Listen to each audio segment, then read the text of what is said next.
अब भारत के हथियारों की सत्या के शुभ समाचार का वक्त हो गया है, जिसमें एक नया वायुवीर जुड़ गया है जो दुश्मनों पर बहुत गंभीर घाव करने के लिए तैयार है। भारतीय सेना के जंगी बेड़े में शामिल इस हाइपरसोनिक हथियार को देखकर भारत के दुश्मनों को हाइपर टेंशन हो सकता है। दरअसल डीआरडीओ ने लंबी दूरी की हाइपरसोनिक मिसाइल की सफल टेस्टिंग की है, जिसकी रेंज 1500 किलोमीटर है और रफ्तार ऐसी है कि बड़े बड़े मिसाइल डिफेंस सिस्टम उसके सामने पानी मांगेंगे। डीआरडीओ ने इस हाइपरसोनिक मिसाइल को ओडिशा के तट के पास एपीजे अब्दुल कलाम आजाद द्वीप से लॉन्च किया था और इस खबर में भारत के लिए गर्व वाले पोषक गुणों की मात्रा बहुत ज्यादा है। इस स्वदेशी हाइपरसोनिक मिसाइल की रेंज 1500 किलोमीटर से ज्यादा है। इस मिसाइल से हवा, पानी और जमीन तीनों जगह से दुश्मन पर हमला किया जा सकता है। हाइपरसोनिक मिसाइल के लॉन्च के बाद इसकी रफ्तार 6200 किलोमीटर प्रति घंटे तक पहुंच सकती है, जो ध्वनि की स्पीड से भी 5 गुना ज्यादा है।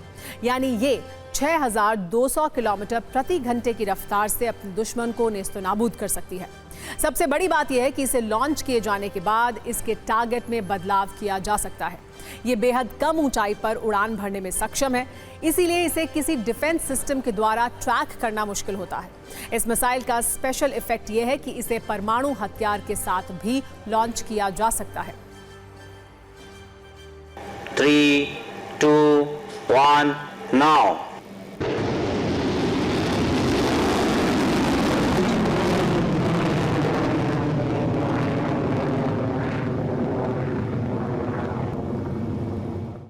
Three, two, one, now.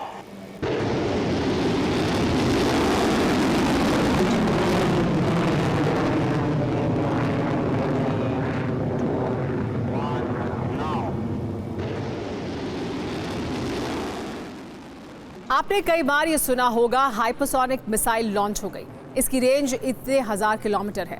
लेकिन आज हम आपको ये बताते हैं कि भारत ने जो हाइपरसोनिक मिसाइल का सफल परीक्षण किया है उसके मायने क्या है और उससे चीन और पाकिस्तान जैसे देशों को घबराने की जरूरत क्यों है।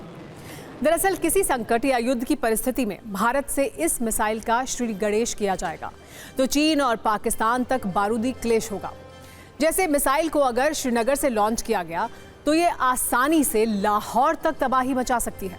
अगर जैसलमेर से उड़ान भरी तो करीब 800 किलोमीटर दूर इस्लामाबाद में बारूदी कोहराम मचा सकती है और अगर अमृतसर से लॉन्च किया जाता है तो करीब 1100 किलोमीटर दूर कराची धुआं धुआं हो जाएगा, क्योंकि इसकी रेंज 1500 किलोमीटर है और इस लिहाज से पाकिस्तान के सभी बड़े शहर इसकी जद में होंगे। इसी तरह अगर इसे अरुणाचल प्रदेश से चीन की ओर टारगेट करके लॉन्च किया जाए तो 1500 किलोमीटर की रेंज में जिनपिंग के कई शहर भी इस हाइपरसोनिक मिसाइल की जद में होंगे। इस हाइपरसोनिक मिसाइल से जुड़ा एक शुभ समाचार ये भी है कि इसके सफल टेस्टिंग के बाद भारत उन चुनिंदा देशों के ग्रुप में शामिल हो गया है जिसके पास ऐसी सैन्य तकनीक है। हाइपरसोनिक मिसाइल अब तक अमेरिका, रूस और चीन के पास है। दावा किया जाता है कि उत्तर कोरिया भी ऐसी मिसाइल विकसित कर चुका है जो धरती से अंतरिक्ष या धरती से धरती के दूसरे हिस्से में सटीकता से मार कर सकते हैं और अब भारत भी इस एलीट क्लब का हिस्सा बन चुका है, जो गर्व का विषय है।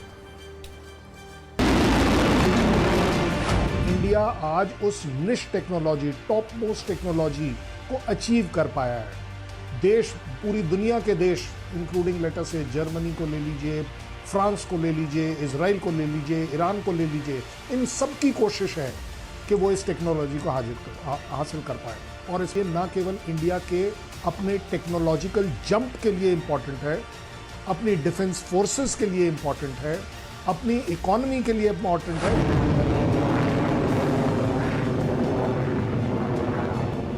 वो 5 गुना आपकी आवाज़ से जो ट्रेवल करने की स्पीड है उससे ज़्यादा ट्रेवल करती है। सो इसको अपने आप में इंटरसेप्ट कर पाना बड़ा मुश्किल है, इसे डिटेक्ट कर पाना एक बहुत मुश्किल कार्य है और उसको कंटिन्यूअस सर्वेलेंस में कर उसे गिरा पाना एक नियरली इम्पॉसिबल बात है। जहाँ तक न्यूक्लियर टिप्ड भी हो सकती है, ये सबसे बड़ी बात ये भी एक है कि हम कहीं पर भी एक न्यूक्लियर बॉम्ब गिरा सकते हैं। हमारी पॉलिसी हो या ना हो वो एक अलग बात है, बट ये काबिलियत और क्षमता होना अपने आप में बहुत बड़ी बात है।